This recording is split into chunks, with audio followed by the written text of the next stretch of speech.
تسليما كثيرا كثيرا.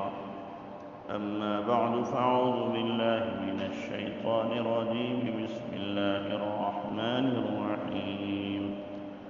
وقضى ربك ألا تعبدوا إلا إياه وبالوالدين إحسانا إما يبلغن عندك الكبر أحدهما أو كلاهما فلا تقل لهما أف ولا تنهرهما وقل لهما قولا كريما واخفض لهما جناح الذل من الرحمة وقل رب ارحمهما كما ربياني صغيرا. صدق اللہ العظیم. میرے محترم بھائیو بزرگوں، ان آیات میں اللہ تبارک و تعالیٰ نے والدین کے حقوق کو بیان کیا ہے، اور جس انداز سے اللہ تعالیٰ نے بیان کیا ہے اس انداز سے کسی کا بھی حق بیان نہیں کیا جو والدین کا انداز ہے بیان کرنے کا. چونکہ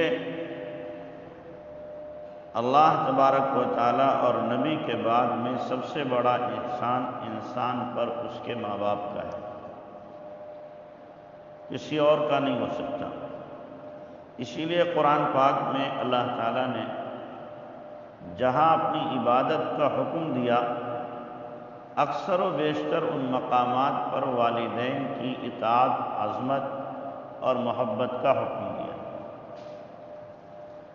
کہ اللہ کی عبادت کرو، والدین کی اطاعت و فرمانبرداری کرو. اور والدین اگر کافر بھی ہیں تو ابھی کسویں پارے میں اللہ تبارک و تعالی نے حکم دیا ہے ان کے ساتھ پھر بھی تم اچھا برتاؤ کرو. ہاں اگر وہ شرک پر، کفر پر، گناہ کبیرہ پر مجبور کرے تو وہ نہیں کیا جائے گا، اس لیے کہ پہلا حق اللہ کا ہے. اللہ کے حق کو چھوڑ کر بندے کا حق نہیں ادا کیا جائے. لا طاعت لمخلوق فی معصیت الخالق. اللہ کی نافرمانی مخلوق کی اطاعت کر کے نہیں کی جائے گی. تو اس لیے اللہ تبارک و تعالیٰ نے جگہ جگہ اس کو بیان کیا، اور پھر جناب رسول اللہ صلی اللہ علیہ وسلم نے بھی احادیث مبارکہ کے اندر اس کو بیان کیا ہے. آپ علیہ السلام نے صاف فرما دیا کہ والدین تمہاری جنت ہیں یا جہنم، یعنی اطاعت کر لو تو جنت ہے، نافرمانی کرو تو جہنم. یہاں تک کہ فرمایا آپ نے ایک صحابی نے آ کر شکایت کی کہ اللہ کے نبی میرے والدین میرے ساتھ زیادتی کرتے ہیں تو میں کیا کروں؟ تو آپ نے 3 مرتبہ فرمایا وَإِن ظَلَمَا وَإِن ظَلَمَا وَإِن ظَلَمَا. چاہے ظلم کریں، چاہے ظلم کریں، چاہے ظلم کریں، لیکن تمہیں پھر بھی ان کے ساتھ اطاعت و فرمانبرداری اور خدمت و محبت کا جذبہ باقی رکھنا. اور اللہ کے نبی صلی اللہ علیہ وسلم کے پاس ایک صحابی ہے، اللہ کے نبی میں جہاد میں جانا چاہتا ہوں. آپ نے فرمایا تمہاری والدہ، ایک روایت میں تمہارے والدین زندہ ہیں؟ فرمایا ہے. فرمایا فَفِيهِمَا فَجَاهِدْ. جاؤ اسی میں جہاد کرو، وہی تمہارا جہاد ہے. یعنی ان کی فرمانبرداری کرو، تمہیں جہاد کا ثواب ملے گا. ان کی خدمت کرو. اگر کوئی خدمت کرنے والا والدین کی نہیں ہے اور ایک ہی بیٹا ہے یا بیٹی ہے اور وہ کسی دینی کام پہ جا رہا ہے والدین کی منشا کے خلاف، تو اس کا جانا حرام ہے، نہیں جا سکتا. اگر خدمت کے وہ محتاج ہیں اور کوئی خدمت کرنے والا ہے نہیں تو ایسی شکل میں جانا ہے. یہ نہیں ہے کہ والدین بلا وجہ روک رہے ہیں دینی کام سے، انہیں خدمت کی ضرورت بھی نہیں ہے اور یوں ہی روک رہے ہیں کہ گھر سے نکلنے نہیں دیں گے. تو یہ والدین کی زیادتی ہے۔ تو اللہ کے نبی صلی اللہ علیہ وسلم نے بھی حقوق بیان کیے والدین کے۔ آپ علیہ السلام نے علامات قیامت میں سے یہ بات بیان کی ہے کہ والدین کی نافرمانی کی جائے گی۔ آپ نے فرمایا اق الرجل امہ اق اباہ و ادنی صدیقہ، کہ اپنے باپ کو دور کرے گا، دوست کو قریب کرے گا، بیوی کی فرما برداری کرے گا، اطاع الرجل امرأتہ، بیوی کی اطاعت کرے گا اور ماں کی نافرمانی کرے گا۔ اور ایک جگہ اللہ کے نبی صلی اللہ علیہ وسلم کی حدیث جبرائیل ہے، اس میں آپ نے فرمایا علامات قیامت میں سے یہ ہے ان تلد الامۃ ربتہا، کہ باندی اپنی مالکہ جنے۔ محدثین فرماتے ہیں اس کا مطلب یہ ہے کہ بیٹی اپنی ماں کے ساتھ باندی جیسا برتاؤ کرے، یہ علامات قیامت میں سے۔ اور پھر سب سے بڑی بات یہ ہے کہ آدمی کے سمجھنے کے لیے اتنا ہی کافی ہے کہ جو اپنے والدین کے ساتھ برا برتاؤ کرے گا، اس کی اولاد اس کے ساتھ دنیا ہی میں برا برتاؤ کرے گا۔ یہ ہو نہیں سکتا کہ کوئی اپنے والدین کے ساتھ بدتمیزی کرے اور اس کی اولاد اس کی خدمت کرے۔ حدیث میں اللہ کے نبی علیہ السلام نے فرمایا ہے بروا آباءکم تبرأکم ابناءکم، تم اپنے ماں باپ کے ساتھ اچھا برتاؤ کرو، تمہاری اولاد تمہارے ساتھ اچھا برتاؤ کرے گی۔ ہمارے نوجوان کیا کر رہے ہیں؟ کچھ پڑھ کر کے، کچھ دیکھ کر کے باہر ملکوں کے اور غیروں کے طریقے کو وہ بھی یہی اپنا رہے ہیں کہ وہاں پر بھی کیا کرتے ہیں، بڈھے ماں باپ کو اولڈ اسپتال میں ڈال دیتے ہیں، تو کہہ رہے ہیں ماں باپ کیا ہو گئے، اب ریزرو سامان ہو گئے، لہذا ان کو گھر سے باہر کر دو۔ گھر کا حسن ختم ہو جاتا ہے، ان کی نگاہ میں والدین سے کیا ہے، گھر کا حسن ختم ہو جاتا ہے۔ حالانکہ جو دیندار طبیعت کے جوان ہیں وہ یہی سمجھتے ہیں کہ والدین گھر میں ہیں تو حسن ہے، اور نہیں رہیں گے تو حسن نہیں رہے گا۔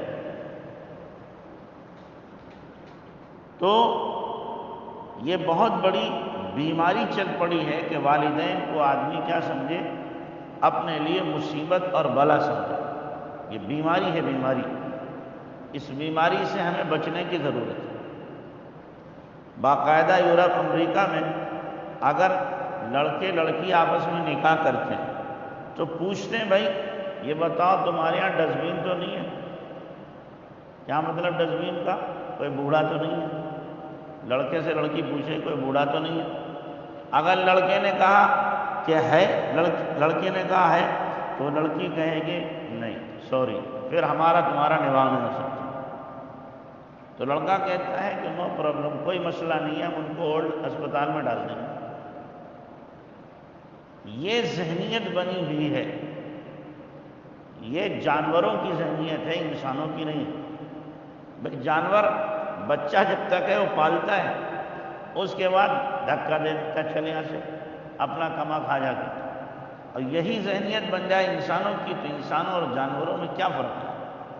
اللہ تعالیٰ نے انسانوں کا خاندانی پورا نظام بنایا ہے، اس کا پورا ایک نیٹ ورک ہے، جس کی وجہ سے آپس میں تعاون و تناصر ہے، آپس میں مدد ہے، وقت پر ایک دوسرے کے کام آتے ہیں، اور اس بنیاد پر اللہ تبارک و تعالیٰ کا قرب حاصل ہوتا ہے، محبتیں بڑھتی ہیں۔ یہ اللہ تعالیٰ نے نظام بنایا ہے۔ اب اس نظام کے خلاف کوئی چلے گا تو ظاہر ہے کہ معاشرے کے اندر پھر انارکی آ سکتی ہے۔ اس سماج میں والدین کے ساتھ اولاد اچھا برتاؤ کیسے کر سکتی ہے کہ والدین، ہم نے دیکھا نہیں، ہم نے پڑھا تو ہے کہ والدین جب بچہ پڑھ لکھ جاتا ہے تو ایک پروگرام کرتے ہیں، اور باپ کہتا ہے بیٹا دیکھو میں نے تمہاری پڑھائی پہ اتنا خرچ کیا ہے، امید ہے کہ تم میرا یہ واپس کرو گے، امید ہے کہ تم میرا یہ واپس کرو گے، یہ میرا تمہارے اوپر قرضہ ہے۔ باپ کہہ رہا ہے اولاد سے، تو ظاہر ہے جب باپ یہ کہے گا تو بیٹے کے دل میں باپ کی ہمدردی کا جذبہ کہاں سے آ سکتا ہے؟ ہو ہی نہیں سکتا۔ اسلام وہ خوبصورت دین ہے کہ اسلام نے ہر ایک کے حق کو بیان نہیں کیا ہے، بلکہ اس پر عمل کرنے کا تاکیدی حکم دیا کہ تمہیں اس پر عمل کرنا ہے، اچھا برتاؤ کرنا ہے۔ قرآن میں اس لیے جگہ جگہ کہا وَبِالْوَالِدَيْنِ إِحْسَانًا وَبِالْوَالِدَيْنِ إِحْسَانًا وَبِالْوَالِدَيْنِ إِحْسَانًا، کہ اپنے ماں باپ کے ساتھ اچھا برتاؤ کرو، اچھا سلوک کرو۔ اور یہاں پر جو الفاظ استعمال کیے ہیں اس سے زیادہ اہمیت اور عظمت جتانے کے الفاظ والدین کے حق میں ہو ہی نہیں سکتے۔ وَقَضَىٰ رَبُّكَ أَلَّا تَعْبُدُوا إِلَّا إِيَّاهُ، اور حکم کر چکا تیرا رب کہ نہ پوجو اس کے سوا کسی اور کو۔ یہ اللہ کا فیصلہ ہے کہ اللہ کے علاوہ کسی اور کی عبادت نہیں ہوگی۔ وَبِالْوَالِدَيْنِ إِحْسَانًا، اور ماں باپ کے ساتھ بھلائی کرو۔ اللہ کی عبادت، ماں باپ کی اطاعت، دونوں ساتھ ساتھ۔ اگر کوئی آدمی رات بھر عبادت کرے اور والدین اس کے ناراض ہیں، اس کی عبادت اس کے منہ پہ مار دی ہے، سوال ہی نہیں ہوتا اس کی عبادت قبول ہو جائے۔